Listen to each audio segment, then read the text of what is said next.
सभी सत्संगी धर्म प्रेमी भाई बहनों को सादर जय गुरुदेव।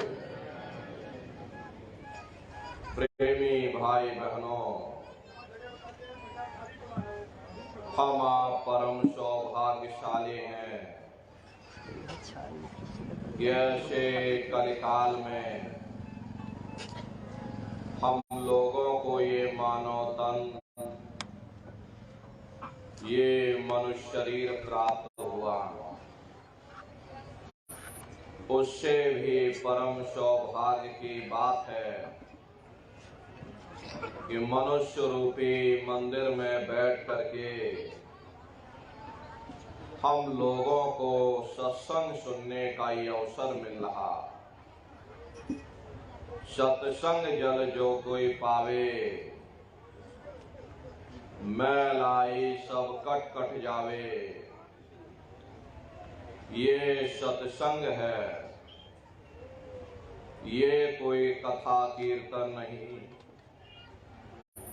किस्से और कहानियां नहीं, नाच गाना ढोल मजीरा नहीं। ये महात्माओं की अजर अमर वाणियां हैं। यदि आपने ध्यान से सुन लिया तो निश्चय ही आपको अपने मानव जीवन के उद्देश्यों के बारे में पता चलेगा कि आखिर मनुष्य शरीर हमको क्यों मिला, क्या इसका उद्देश्य है,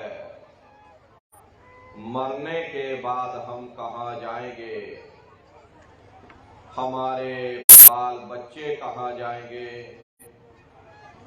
हमारे रिश्ते नातेदार कहाँ जाएंगे और कैसे हमारी जीवात्मा का कल्याण होगा। इन सभी प्रश्नों की जानकारी आपको सत्संग के माध्यम से प्राप्त होगी। इसलिए प्रेमी भाई बहनों, एक एक वचन को बड़े ध्यान के साथ आप लोग सुनिएगा। आप अपना कीमती समय निकाल करके यहाँ पर पधारे हुए हो कुछ जानने और समझने के लिए, इसलिए अपने कीमती समय को व्यर्थ में बर्बाद मत करना। एक एक वचन को बड़े ध्यान के साथ आप लोग सुनिएगा और समझने की कोशिश करिएगा। प्रेमी भाई बहनों, यह मनुष्य शरीर हम लोगों को बड़े सौभाग्य से प्राप्त हुआ।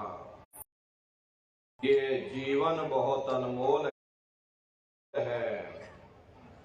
उस परम पिता परमात्मा ने हमको यह जीवन केवल इसीलिए दिया है ताकि हम जीते जी उस प्रभु को प्राप्त करके, हम आप नहीं जानते हैं किंतु उसका ये मकान है, जिसका ये शरीर है, वो अवश्य ही जानता है और समय पूरा हो जाने पर मकान मालिक जबरदस्ती इस मकान को खाली करवा पर जला करके राख कर दोगे।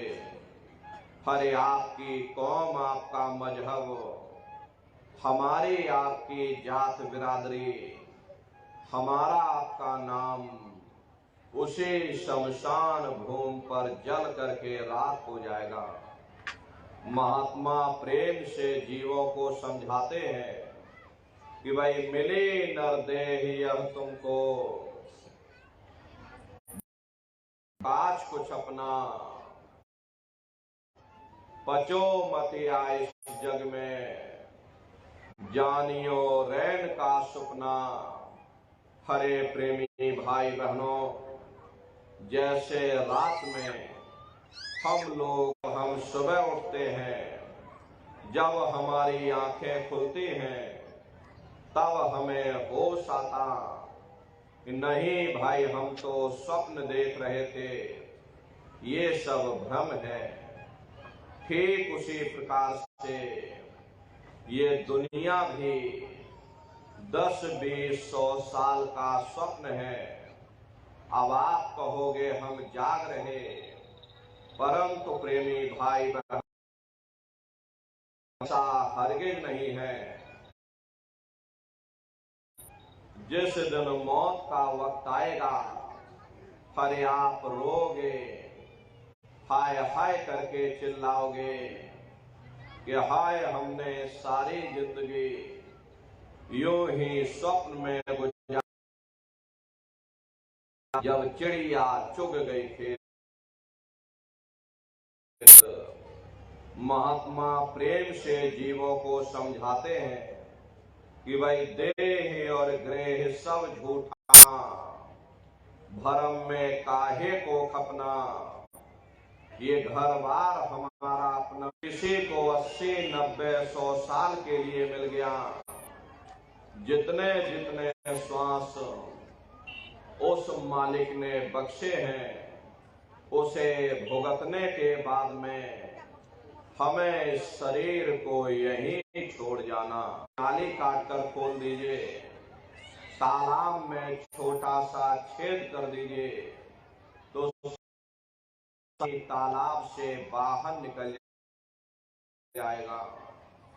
ठीक उसी प्रकार से हमारा ये शरीर भी श्वासों का भंडार है। जब तक श्वासों का, लेकिन जिस वक्त ये श्वासों का होगा, टेलीफोन खड़क जाएंगे, तार पहुंच जाएंगे, संदेश पहुंच जाएंगे, सब रिश्ते नातेदार, सब कुटुंब परिवार वाले, सब अड़ोस पड़ोस वाले थे कि जो मेरे लिए खाक की मिट्टी है, वह मेरे लिए तू है। हरे प्रेमी भाई बहनों, मामूली कष्ट नहीं होता। मौत के समय में घन घोर पीड़ा होती। मत मरत दुसह दुख हुई। सहजो बाई ने बयान किया कि सहजो मौत आईया, अंग अंग दिया तोड़, और हिया ने उससे भी लाखों करोड़ों गुना ज्यादा मौत के समय में दर्द होता है। जब मृत्यु आती है तो किस तरह से प्राण निकलते हैं, हरे प्राणों के निकलने की क्या प्रक्रिया होती है, जरा उसे आप अच्छी तरह से समझिएगा। देखो, पृथ्वी टूटता है, सिमटत भास श्वास उठ जावे, और प्राणपति जगवे। उस समय हमारी श्वासें रुक जाती, शरीर की चेतना पीछे सिमटने लगती, तो सबसे पहले गुदा चक्र ही टूटता है। क्योंकि गुदा चक्र में पृथ्वी का वास होता है। गुदा चक्र टूटा तो ऊपर नाभि चक्र में समा जाएगा। नाभि चक्र में अग्नि का वास होता, फिर जल को सुखा दिया। ये नीचे से सिमटाव होता है, नीचे से ऊपर की ओर सिमटाव होता। फिर जब ये नाभि चक्र टूटेगा तो हृदय चक्र में समा जाएगा। हृदय वायु का प्रेम से जीवों को समझाते हैं कि भाई, जब यह कर्म कलाई उपजावे, बुद्धि सुरत की आन दबावे, जब यह जीवात्मा पांचों तत्वों को लांग करके जल, पृथ्वी, अग्नि, वायु अपने दुख को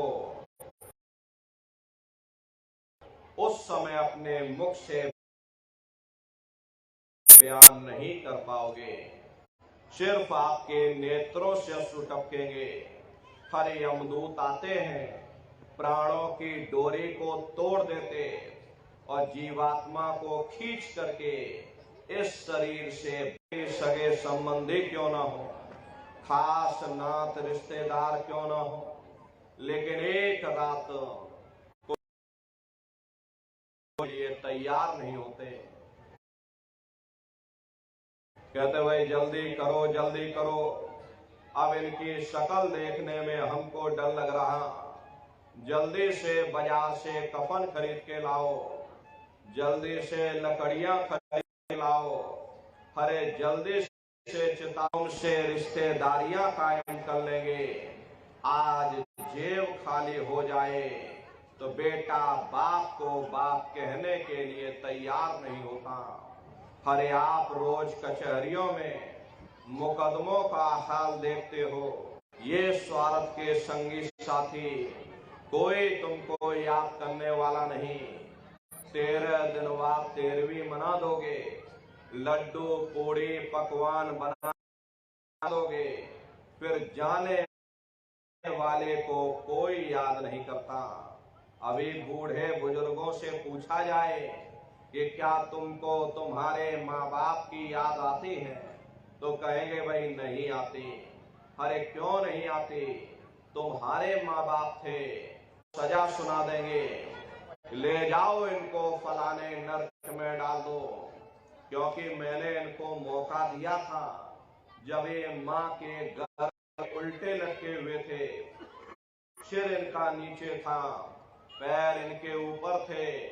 उस समय इन्होंने मुझसे प्रार्थना की थी कि हे मालिक मुझे एक बार मौका दे दो, मुझे एक बार मनुष्य शरीर दे दो, हम भजन करेंगे भक्ति। मनुष्य शरीर ये किराए का मकान है, ये तुम्हारा अपना नहीं है।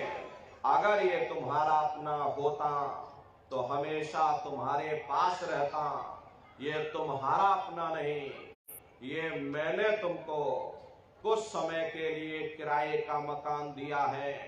हाँ, तुम अपनी जीवात्मा को मेरे किराए के मकान में बैठा करके और मालिक अपनी जीवात्मा का कल्याण करा लेना।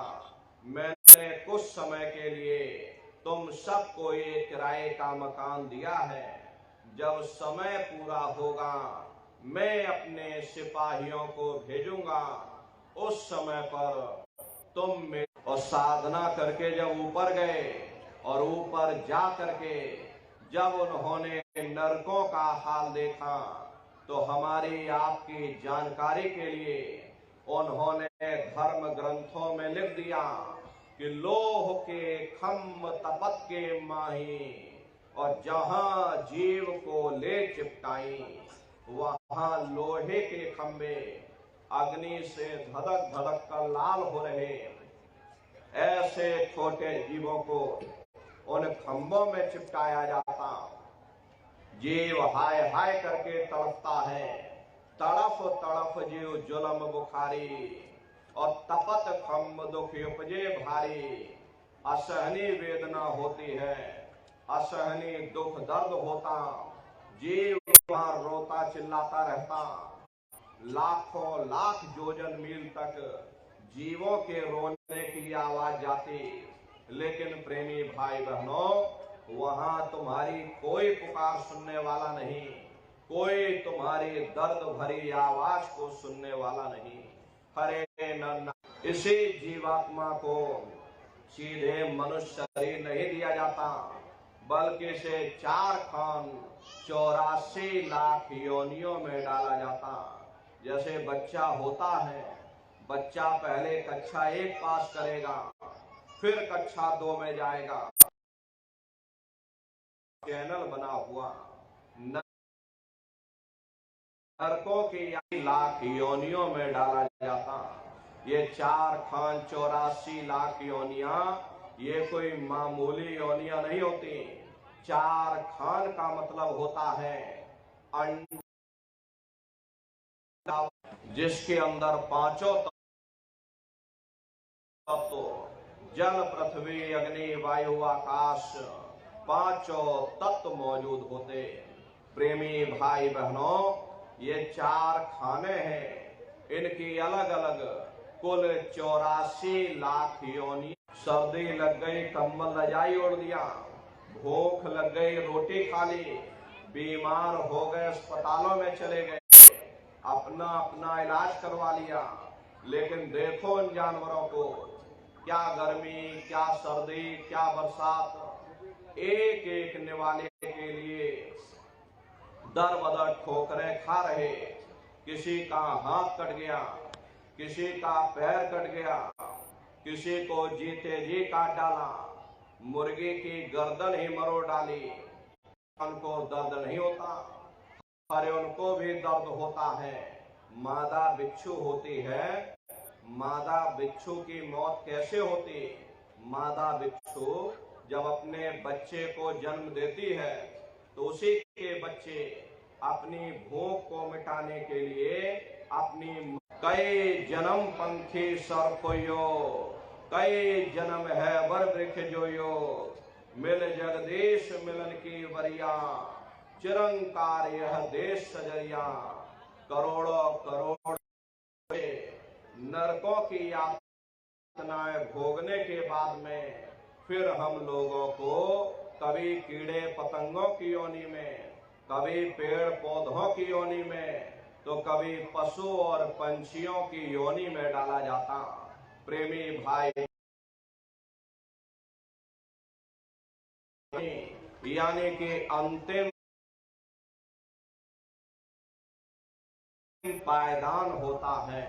उसके बाद तब जाकर के हम लोगों को दोबारा फिर से मनुष्य शरीर प्राप्त होगा।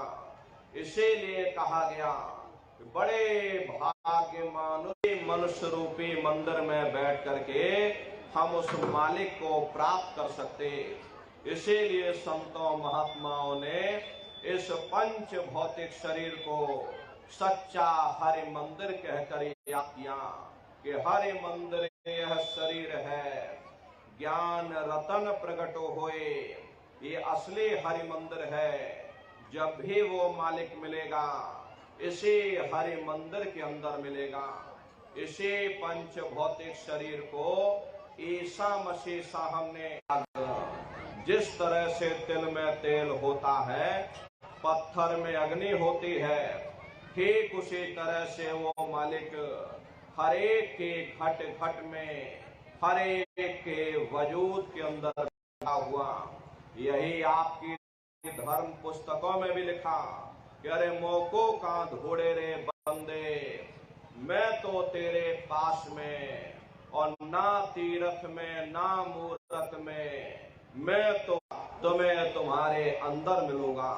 हरे नंगो, बड़ी सीधी सी बात है कि अगर खाना बनाने की किताब सारे दिन बैठ करके आप पढ़ते रहोगे कि खाना ऐसे बनता है और खाना वैसे, खाने में नमक डाला जाता, खाने में तेल डाला जाता, तो बाइबल कहती है कि भाई मनुष्य के अंदर अंड खंड ब्रह्मांड है, स्वयं वह परमात्मा इसके अंदर बैठा हुआ। चलो अंदर चलो, अंदर चल करके ध्यान कहते हैं दृष्टि को एकाग्र करना, और भजन कहते हैं कान में उंगली डाल करके उस शब्द को सुनना, उस नाम को सुनना, उस आवाज को सुनना जो 2400 घंटे तुम्हारे अंदर गूंज रही। तो कैसे आप लोग सुमरन करोगे, कैसे आप लोग ध्यान करोगे, और कैसे आप लोग भजन करोगे, इसे समझिएगा और फिर घर पर जा करके करिएगा करके, और मन ही मन, अंदर ही अंदर, दाने दाने पर जय गुरुदेव नाम का उच्चारण करिएगा। हर दाने पर जय गुरुदेव नाम, हर दाने पर नाम का उच्चारण करिएगा। जिसको आप याद कर रहे हो, एक समय ऐसा आएगा वो अंतर में तुम्हारे उसके स्वरूप को देख लेना। फिर उसी के स्वरूप को याद करके जय गुरुदेव नाम का सुमरन सभी नए प्रेमी भाई बहन करेंगे। दूसरी बार फिर यहीं से जय गुरुदेव नाम का सुमरन, तीसरी बार यहीं से जय संत महात्मा अपने अपने समय पर आकर के उस मालिक के नाम को सिद्ध करते हैं। जैसे कबीर साहब आए, उन्होंने साहिब नाम सिद्ध किया। गुरु नानक साहब आए, उन्होंने वाहे गुरु नाम सिद्ध किया। प्रेमी है, अगर उनसे पूछा जाए कि जरा नाम आगे बता दो, वो तक भूल जाते हैं। इतने पुराने हो करके आज तक आप लोग याद नहीं कर पाए तो बड़ा भारी दोष लगता है। इसीलिए नए जीवों के लिए ये रास्ता और सरल से सरल किया। माओ ने इसीलिए कहा गुरुर ब्रह्मा गुरुर विष्णु और गुरुर देवो महेश्वर और गुरुर साक्षात पार ब्रह्म तस्मै श्री गुरुवे नमः। तीन लोक नौ खंड में और गुरु से बड़ा न कोई। बाहर से अपनी आंख को बंद कर लेना, दोनों आंखों के मध्य भाग में दूर सामने देखिएगा, सामने आपको अंधेरा दिखाई पड़ेगा। बस उसी अंधेरे में एक जगह पर आप अपनी दृष्टि को एकाग्र करिएगा। होशियारी यही रहे, ये आंखों की पुतलियां हिल ना पाए। शुरुआती समय में ये आंखों की पुतलियां हिलेंगी, लेकिन जब आप अभ्यास करोगे, करत करत अभ्यास से जड़मत होत सुजान, जब अभ्यास करते रहोगे तो अंतर में अंधेरा छा जाएगा। फिर आपको उतनी मेहनत करनी पड़ेगी। इसलिए दाएं बाएं बिल्कुल मत देखिएगा। आपका निशाना उस बिंदु पर टिका रहे जिसमें से वो प्रकाश निकल रहा, वही बिंदु दरवाजा है। वही बिंदु कब होगा? जब आप जय गुरुदेव नाम का सुमरन करोगे। यदि आपने सुमरन ना किया तो जब आप उनको याद ही नहीं करोगे तो भला वो आपको दर्शन क्यों देंगे? तभी आप घर पर कर पा। एक बार फिर से समझो, अपने अपने घरों में पलथी मार करके बैठिएगा। शरीर को टाइट मत करना। बहुत से प्रेमी क्या करते हैं, इस शरीर को बिल्कुल टाइट कर देते। यदि आप अपने शरीर को टाइट कर दोगे तो सभी बारे में जाते, ये विचार ही ध्यान में बाधक बन जाते हैं। ये कोशिश करना कि जब भी आप ध्यान पर बैठो मन में कोई विचार ना आने पाए, निर्विचार हो करके, और हिलाना डुलाना नहीं। यहाँ तक कि अपनी जिह्वा की तरफ चला जाएगा, कभी ऊपर चला जाएगा, कभी नीचे चला जाएगा।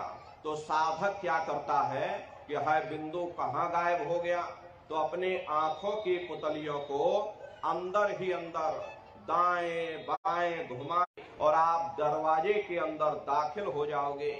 एक बार प्रेमी भाई बहनों ये दिव्य दृष्टि खुल जाए, फिर क्या भूत क्या भविष्य और क्या वर्तमान, कोई भेद आपसे गुप्त नहीं रहेगा। लाखों वर्ष पहले क्या हुआ था, भविष्य में क्या होने वाला है, आप बैठ करके ध्यान में सब कुछ देख सकते हो। ये दोनों उंगली कानों में डाल करके ये कानों को बंद कर लेना। कान इसीलिए बंद किए जाते हैं ताकि बाहर की कोई आवाज हमको, सुविधा से बैठिएगा, कुर्सी बंद कर देना। लेकिन इतना ध्यान रखिएगा कि कहीं लेटे लेटे हम सो ना जाए, इसलिए चेत करके बैठिएगा। यही कहा गया कि आंख कान मुख बंद कराओ, अनहद झिंगा शब्द संभव होगा कि कहीं सारे कानों में गूंज रही है।